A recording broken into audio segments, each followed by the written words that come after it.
ये क्वेश्चन देखना एक बार। इसमें क्या बोल रहे हैं? In the circuit show switch S souls at equal to 0, equal to 0 पे हमें क्लोज कर रहे हैं, right? The current through the battery after steady state reached, okay. जब स्टडी स्टेट आ जाएगी तब बैटरी से कितना करंट फ्लो करेगा वो हमें देखना है। ठीक है, देखते हैं। उस क्वेश्चन में शायद कुछ एक और पॉसिबिलिटी लग रही है मेरे को जो हो सकती है, वो बाद में सोचेंगे अब ये करते हैं। ओके फिर, तो यहाँ पे जो स्टडी स्टेट की बात करें, स्टडी स्टेट में क्या होता है? एल डी वैलिडिटी क्या होता है? वो जीरो हो जाता है। देखिए क्या आई मैक्स हो जाता है। तो इसकी ये जो पोटेंशियल होगा यहाँ का वही यहाँ का होगा। और कैपेसिटर के क्रॉस क्या होता है? उस ब्रांच में कोई करंट नहीं जा रहा होता है, राइट? कैपेसिटर खुली जा रहा है, उसमें करंट नहीं जा रहा होगा। तो यहाँ पे क्या हो जाएगा? I equal to zero. यहाँ पे पोटेंशियल से तुम्हारा जीरो मान लिया, यहाँ पे जीरो होगा, यहाँ पर 24 होगा, यहाँ पर 24 होगा। ठीक है, यहाँ पर भी 24 होगा। और लेट से इसकी इसके क्रॉस तो सेम ही है, राइट? मगर मैंने यहाँ पर एक्स ले लिया, तो यहाँ पर भी एक्स ही होगा। और इसके क्रॉस को ड्रॉप होगा नहीं, तो इसके क्रॉस भी एक्स आ जाएगा, राइट? राइट। तो इसमें करंट तो है ही नहीं, इसमें करंट तो है ही नहीं, है कि नहीं? इसमें करंट नहीं है। यहाँ से जो करंट आएगा, इस वाले ब्रांच में कोई करंट नहीं, राइट? तो यहाँ से जो करंट आएगा वो क्या करेगा? इसमें करंट अगेन नहीं जाएगा, राइट? इसमें तुम्हारा जो करंट है वो इक्वल टू अगेन जीरो हो जाएगा, है कि नहीं? तो जो करंट यहाँ पे एंटर नहीं करेगा, यहाँ पे एंटर करेगा, राइट? और फिर क्या करेगा कि यहाँ पे जब जो करंट आ रहा है, राइट, यहाँ से जो करंट आया, आई निकले, ठीक है? तो इस वाले चैम्बर में एंटर नहीं किया, यहाँ पे अगेन आई है, यहाँ पे अगेन आई है, यहाँ पे जाने रहा, यहाँ पे अगेन आई है, और यहाँ पे अगेन जाएगा। तो ये जो आई है वो ऐसे आता है, ठीक है?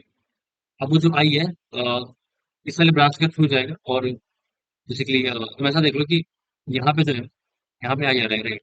तो इसमें नहीं जा रहा है लेकिन इसमें जा रहा है, लेट्स से ये जो आई आई वन है, ऐसा कुछ हो रहा है। तो इस नोड को अगर ध्यान से देखें तो क्या हो रहा है? इसमें करंट नहीं है, तो यहाँ पे करंट, तो इस वाले नोड पे अगर हम जंक्शन पे वो यूजिंग केवीएल लगाएं तो यहाँ पे पोटेंशियल एक्स है, समझेगा? तो इधर जो करंट आ रहा है वो कितना है? 24 माइनस एक्स बाई फोर, ये करंट आ रहा है, और वो दो डिस्ट्रीब्यूट हो रहा है। एक तो यहाँ पे, तो यहाँ पे क्या x minus zero by six, एक तो ये हो गया। और इसके बाद पोटेंशियल ड्रॉप जीरो है, तो यहाँ पे जो करंट आएगा, यहाँ पे पोटेंशियल ड्रॉप जीरो है, राइट? तो यहाँ पे हो जाएगा तुम्हारा जो करंट आएगा इस वाले ब्रांच में होगा, वो होगा एक्स बाई थ्री। ठीक है क्या? वो एक्स बाई थ्री है। तो ये जो करंट आ रहा है वो यहाँ पे हर जगह डिस्ट्रीब्यूट हो रहा है। बट इस ब्रांच में जो करंट तो अगेन जीरो है कि नहीं? तो यहाँ पे जो तुम्हारा करंट आया वो इधर तो गया ही नहीं, तो इधर ही जाएगा, राइट? तो इसका मतलब ये वाला करंट इक्वल टू ये वाला करंट, ये वाला करंट इक्वल टू ये वाला करंट, राइट? तो that should be equal two plus x by three, right? ये हम इक्वेशन लिख सकते हैं। Okay fine. क्योंकि यहाँ से जो करंट आया वो यहाँ पर नहीं जाएगा, क्योंकि कैपेसिटर की ब्रांच है, राइट? तो यहाँ पे करंट नहीं जाएगा, right? तो यहाँ पे हो जाएगा एक्स बाई थ्री, तो यहाँ सॉल्व कर लेते हैं। कितना आ जाएगा? 24 minus x by four. X by six plus x by three कितना हो जाएगा? X by six plus two x by six. तो थ्री एक्स बाई सिक्स आ जाएगा, ये आ जाएगा x by two equal 24 minus x by four. ये से कैंसिल हो जाएगा, यहाँ से क्या आता है? Two X equal to 24 minus X की वैल्यू कितने आ गई? एट आ गई, राइट? तो एक्स है वो तुम्हारा वो कितना आ जाएगा? एट आ जाएगा। तो current through battery after steady state is reached, तो मैं आई निकालना है। तो आई की वैल्यू कितनी, यहाँ से फटाफट देख सकते हैं, राइट? जो तुम्हारा करंट है यहाँ पे ओवरऑल फ्लो कर रहा है वही यहाँ पे करेगा, राइट? यहाँ से देख लेते हैं डायरेक्टली। ये तो मैं आई कैलकुलेट कर रहा है, फाइन। तो यहाँ पे कितना पोटेंशियल था? यहाँ पर हमने एक्स माना था, तो यहाँ पर भी एक्स ही है। जो आई यहाँ पर है वही यहाँ पर है, राइट? आई हो जाएगा 24 minus x by four. Put कर दी वैल्यू, एक्स का 8 था, तो 24 माइनस 16, 16 बाई फोर कितना आएगा? 4 एम्पियर, राइट? इस तरीके से कर सकते हैं क्वेश्चन को। चलो आगे बढ़ते हैं और क्वेश्चन ट्राई करते हैं। इस क्वेश्चन को करेंगे। A conducting wire fixed at both end, okay? Both end fixed है, okay, fine. और is vibrating in its fundamental mode in the plane of paper. Fundamental mode में vibrate कर रहे हैं. A constant magnetic field is switched on. Find the EMF induced in the wire at any instant of it. It is passing through B position and maximum amplitude is the small a. Okay. ये है। मैं यानी frequency है तो हम निकाल रहे हैं। स्टैंडिंग वेव बन रही है बेसिकली, राइट? स्टैंडिंग वेव बन रही है। इसकी इक्वेशन क्या होती है? y equal to 2a sin omega t cos kx, ऐसा बन जाएगा। एक बार एक चीज रिवाइज करते हैं फटाफट, एक बार देखते हैं। हेलो, यहाँ पे मुझे लगा था लेकिन इसकी मिस्टेक है, यहाँ पे तो साइन की जगह के एक्स हो जाए और यहाँ पे कॉस ओमेगा टी हो जाएगा, राइट? क्योंकि एक सेकंड जरूर पे क्या आना चाहिए, नोट आना चाहिए। तो साइन के एक्स हो जाएगा यहाँ पे और कॉस ओमेगा टी, ऐसा कुछ होता है। इसमें कंडीशन क्या होगी, तो सोचो ये जो लेंथ है पर्टिकुलर, ये गिवन होगी प्रॉब्लली एल है, ठीक है, ये जो लेंथ है वो एल है। तो दो कंडीशन होगी क्या, जीरो पे तो जीरो आ ही रहा है हमेशा वाई कोऑर्डिनेट, और साथ साथ क्या होगा, एक्स की एल पे क्या होना चाहिए, जीरो होना चाहिए। तो sine K L equal to zero implies K L क्या होना चाहिए, एन पाई होना चाहिए। ये दो इक्वेशन हमारे पास आती है, राइट? So fine. तो देख सकते हैं क्या हो रहा है। उसने क्या बोला है, वाइब्रेटिंग इन फंडामेंटल मोड, ठीक है। तो यहाँ पे अगर ध्यान से देखिए, फंडामेंटल मोड इसका मतलब क्या है कि अ, जो साइन का जो ग्राफ हो रहा है वो बेसिकली पाई के इक्वल आ रहा है। तो एन की वैल्यू तो तुम्हारी बनी है ना? तो जो किया जाएगा वो कितना आ जाएगा, तुम्हारा पाई बाय एल आ जाएगा, ठीक है। क्योंकि पाई फिर टू पाई, राइट? तो फंडामेंटल मोड बन रहा है, तो एक ही आ रहा है। यहाँ से इक्वेशन क्या आ जाएगी, Y equal to sine pi by L into X cos omega T. ये तुम्हारे पास वाई की क्वेश्चन आ गई, इसको ये जो पर्टिकुलर जो हाइट वाई है किसी भी टाइम पे उसकी क्वेश्चन आ गई, ठीक है। अब तो समझने वाली बात ये है कि छोटा सा टॉपिक को भी कंसेप्चुअली कंसिडर करो। ये जो भी तुम्हारी स्टैंडिंग बन रही है, थोड़ा सा तुम कंसेप्चुअली कंसिडर करो एक बार के लिए, ठीक है। तो लेट्स से इसमें जो ईएफ इंड्यूस है वो डीई है, तो डीई क्या होगा, वी क्रॉस बी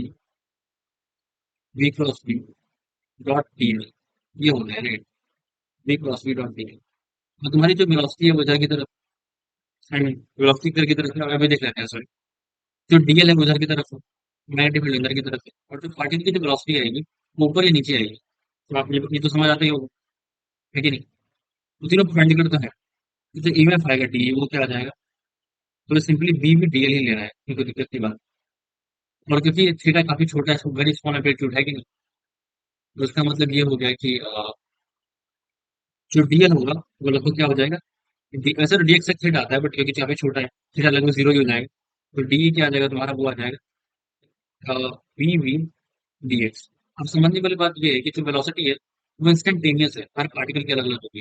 जैसे मान लो ये जो पर्टिकुलर टाइम है, ये जो पर्टिकुलर टाइम है, और जैसे ये वेव हम लेते हैं, ठीक। तो ये ऊपर नीचे करिए, राइट? ऊपर नीचे करिए, तो हम अगर मान लिया ये जो ट्रांसमिशन एरिया है यहाँ के जो पार्टिकल की जो वेलोसिटी है वो लेट्स से वीपी है। तो वीपी क्या होगा तुम्हारा, del Y by del T. और वाई हमें पहले से पता है, ठीक है। इस तरीके से ज्ञात करें, ठीक है। तो वाई क्या है हमारा, वाई इक्वल टू क्या है, two A sine pi by L into X cos omega T, cos omega T, ये चीज आ रही है। तो वेलोसिटी ऑफ पार्टिकल क्या हो जाएगा हमारा, del Y by del T, ठीक है। तो ये आ जाएगा तुम्हारा two A sine pi X by L into omega sine omega. मैं भी बात कर रहा हूँ, वो नीचे आ रहा है, तो मतलब ये दिखा रहा है, नीचे आ रहा है कि जो पार्टिकल की जो वेलोसिटी है वो नीचे, उससे कोई दिक्कत की बात नहीं। तो हमारा जो ईएमएफ आएगा वो क्या आ जाएगा, final two A sine pi X by L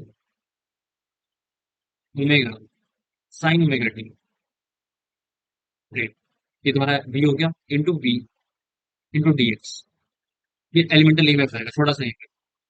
अब इसको अगर मैं कर दूं इंटीग्रेट, एक्स को जीरो से एल तक, तो फिर क्या होगा, तुम ध्यान से देखो एक बार।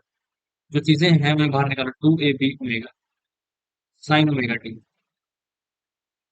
To A B omega sine omega T, zero to L, two A B omega sine omega T sine pi X by L, ऐसा कुछ आएगा, राइट?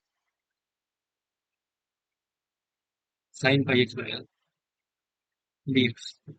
इसका इंटीग्रेशन हो जाएगा तुम्हारा cos pi X by L upon pi by L, ऐसा कुछ।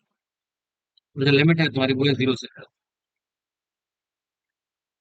To A B omega sine omega t, ऐसा कुछ आ जाएगा, राइट? अब जो कॉस पाई है वो तुम्हारा माइनस वन होता है, एल पुट करेंगे कॉस से माइनस वन। यहाँ पे नेगेटिव एक और कैरी भी हो रहा था, राइट? नेगेटिव एक और कैरी भी हो रहा था, उसे कैरी ही कर लेंगे, कोई दिक्कत की बात तो ऐसा फाइन। तो वो क्या हो जाएगा तुम्हारा, two A B omega sine omega t, right? Sine omega t l by pi, और फिर हो जाएगा तुम्हारा माइनस कॉस पाई, माइनस बाहर कर दो, cos pi minus cos zero, ऐसा कुछ आ जाएगा। Make sense? यहाँ पे माइनस माइनस में माइनस टू हो जाएगा, तो ये आ जाएगा 4a b omega l sine omega t upon five. ये फाइनल तुम्हारा कितना आ रहा है? ई मैप आ रहा है। और ई मैक्स कितना हो जाएगा तुम्हारा? मैक्सिमम ई मैक्स कितना है जिस टाइम पे आएगा वो क्या होगा? ये पर्टिकुलर टाइम वन हो जाना चाहिए। तो कितना आ जाएगा तुम्हारा? 4a b omega l by five. 4a b omega l by five.